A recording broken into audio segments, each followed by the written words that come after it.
بسم اللہ والحمد للہ والصلاة والسلام علی رسول اللہ وعلی آلہ وصحبہ ومن والاہ اما بعد۔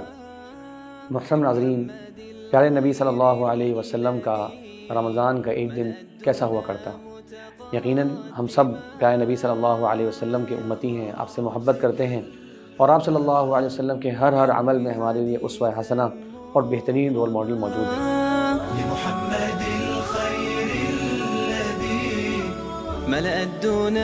تو ایک مسلمان کی یہ بھی خواہش ہونی چاہیے کہ وہ جانے کہ پیارے نبی صلی اللہ علیہ وسلم اپنے رمضان کا دن کس طرح گزارا کرتے۔ تو جو حدیث سے معلومات ملتی ہے اس سے یہ سمجھ میں آتا ہے کہ پیارے رسول صلی اللہ علیہ وسلم دن کا آغاز سحری سے کرتے، اور آپ صلی اللہ علیہ وسلم فرمایا کہ سحری کیا کرو، اس میں برکت ہے۔ اور آپ صلی اللہ علیہ وسلم کہا کرتے تھے کہ ایک مومن کے لیے بہترین سحری وہ تمر ہے، یعنی کہ کھجور۔ تو پیارے رسول صلی اللہ علیہ وسلم جو کھانا میسر آتا اور ساتھ میں کھجور اور پانی، اس کے ساتھ پیارے رسول صلی اللہ علیہ وسلم سحری تناول فرمایا کرتے۔ اس کے بعد سحری کے فوراً بعد فجر کی نماز کی طرف متوجہ ہوتے، یہاں تک کہ زید بن حارثہ رضی اللہ عنہ کہتے ہیں کہ ایک مرتبہ ہم نے نبی کریم صلی اللہ علیہ وسلم کے ساتھ سحری کی، اور یہاں یہ بات بھی نوٹ کیجئے کہ آپ صلی اللہ علیہ وسلم بعض مرتبہ اپنے گھر والوں کو بھی، اپنے ساتھیوں کو بھی سحری میں شریک کر لیا کرتے، اور اس کے بعد ہم نے فجر کی نماز ادا کری۔ سوال کرنے والے نے سوال کیا کہ آپ کی سحری اور نماز میں کتنا فاصلہ تھا، یعنی سحری ختم کرنے کے کتنی دیر بعد آپ نے نماز پڑھی؟ تو فرماتے ہیں زید بن حارثہ رضی اللہ عنہ قدر 50 آیہ، 50 آیتوں کے برابر، یعنی متوسط 50 آیتیں جو کہ آج کل ہم 5 سے 7 منٹ کے اندر پڑھ لیتے ہیں، اتنی آیات، یا آپ اس کو 8 سے 10 منٹ کر لیجئے، اتنا فاصلہ تھا آپ صلی اللہ علیہ وسلم سحری کے اختتام پر اور فجر کی نماز میں۔ یہاں سے بھی معلوم ہوا کہ آپ صلی اللہ علیہ وسلم فجر کی نماز کو اول وقت میں اور جلدی ادا کیا کرتے ہیں۔ اس کے بعد آپ صلی اللہ علیہ وسلم دن گزرتا معمول کے مطابق، اس میں خیر بھلائی، مسلمانوں کی مصلحت کے بہت سے اعمال، بہت سے لوگوں سے ملاقات کرنا، بہت سے لوگوں کو ذمہ داریاں دینا، زکوٰۃ کی کلیکشن، زکوٰۃ کی بہتر انداز سے ڈسٹریبیوشن، یہ سارے کے سارے اعمال پیارے نبی صلی اللہ علیہ وسلم یقیناً اپنی روزمرہ زندگی میں انجام دیا کرتے۔ جو ملاقات کرنے آ رہے ہیں ان سے ملاقات کرنا، جن کو دین سکھانا ان کو دین سکھانا، اپنے گھر والوں کے ساتھ بھی بہتری میں گزارا کرتے، اور یہاں تک کہ اپنی کچھ ازواج مطہرات تک قربت بھی فرما لیا کرتے، بتانے کے لیے کہ ایسا عمل بھی جائز ہے، یقیناً اس کی جو بالکل ابتدائی صورت ہے وہاں تک۔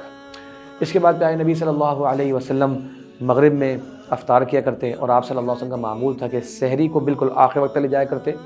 اور افطاری کو بالکل جلدی کیا کرتے، اور یہ فرمایا کرتے کہ اس طرح سے ہم اپنی امت مسلمہ کی ایک خصوصیت قائم رکھ سکتے ہیں۔ تو جلدی افطار کرنا، اور افطار کے اندر پیارے رسول صلی اللہ علیہ وسلم کا معمول تھا کہ آپ جو کچی کھجور ہمارے یہاں کہلاتی ہے اسے استعمال کیا کرتے۔ رطب آج کل کافی عام استعمال میں یہ لفظ آ گیا ہے، جو کہ نہ کھجی ہوتی ہے نہ کھجور، اس کے درمیان، اسے کہتے ہیں رطب۔ آپ صلی اللہ علیہ وسلم اسے تناول فرمایا کرتے، اور اگر یہ نہ ملے تو پھر آپ کھجور تناول کیا کرتے، اور اگر وہ بھی نہ ملے، سوچئے پیارے رسول صلی اللہ علیہ وسلم کے دن کبھی کبھی ایسا ہوتا کہ آپ کو کھجور اور کھجی بھی جو ہے وہ میسر نہیں آتی، تو پھر آپ صرف پانی کی کچھ گھونٹ لے لیا کرتے اور اسی پر آپ اپنی افطاری انجام دیا کرتے۔ آپ صلی اللہ علیہ وسلم رمضان میں خاص اہتمام کرتے دو چیزوں کا، ایک اللہ کی راہ میں مال خرچ کرنے کا، یہاں تک کہ آخری عشر کے بارے میں آتا ہے کہ اللہ کے نبی صلی اللہ علیہ وسلم تیز آندھی کی طرح خرچ کرتے۔ تو تیز آندھی کے اندر ہم جانتے ہیں کہ ہر چیز ہی آ جاتی ہے، تو تیز آندھی سے مراد تشبیہ دینے کی یہ ہے کہ بس ہر وقت خرچ کرنے کا ہی آپ کا اس طرف دھیان ہوتا،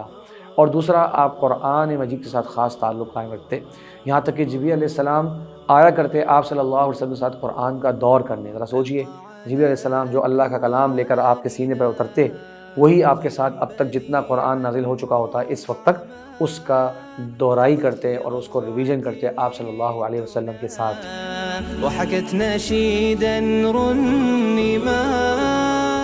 یہاں تک کہ جس سال پیارے نبی صلی اللہ علیہ وسلم کی وفات کا سال تھا، اس سال جبریل علیہ السلام نے 2 مرتبہ قرآن کی دہرائی کی، اور یہ اشارہ تھا پیارے نبی صلی اللہ علیہ وسلم کے قرب وفات کے وقت کا۔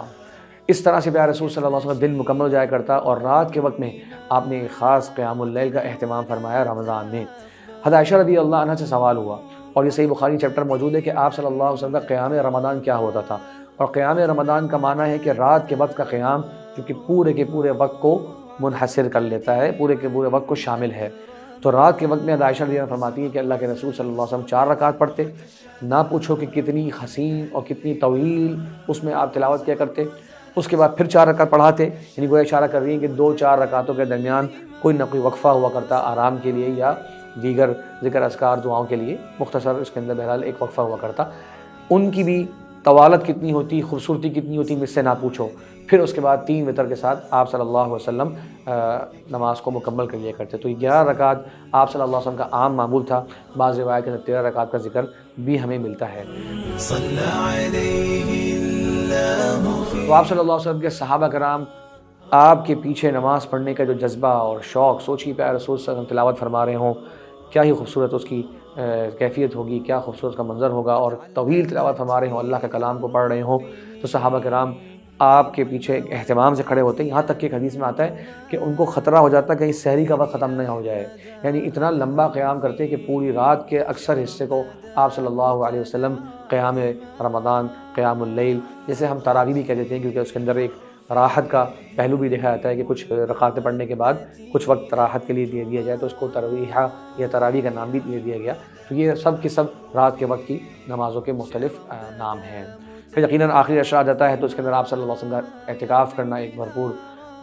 عبادت ہمیشہ آپ اس کو کیا کرتے، بلکہ جس سال آپ صلی اللہ علیہ وسلم کو وفات ہوتی ہے اس سال آپ 20 دن یہ مبارک عبادت کو انجام دیتے ہیں، اور آپ کی ازواج مطہرات بھی آپ کے ساتھ مسجد نبوی صلی اللہ علیہ وسلم میں ہی اعتکاف فرمایا کرتی۔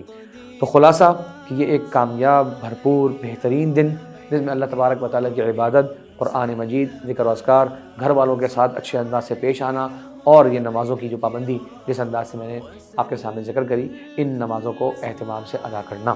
یہ پیارے نبی صلی اللہ علیہ وسلم کا ایک مختصر رمضان کا تذکرہ ہے جو کہ احادیث سے ملتا ہے۔ اللہ سے دعا ہے کہ اللہ تبارک و تعالیٰ مجھے اور آپ کو بھی پیارے نبی صلی اللہ علیہ وسلم کے نقش قدم پر اس انداز کا روزہ، اس انداز کا رمضان گزارنے کی توفیق عطا فرمائے۔ وآخر دعوانا ان الحمدللہ رب العالمین۔ سینکڑوں لوگ روزانہ اسلام فورٹ میڈیا سے مستند اسلامی تعلیمات حاصل کر رہے ہیں، بھٹکے ہوئے دل ہدایت پا رہے ہیں۔ آئیے اس پیغام کو پھیلانے میں ہمارے ساتھ تعاون کیجیے اور ہزاروں دلوں کو نور ہدایت سے منور کرنے میں حصہ ملائیے۔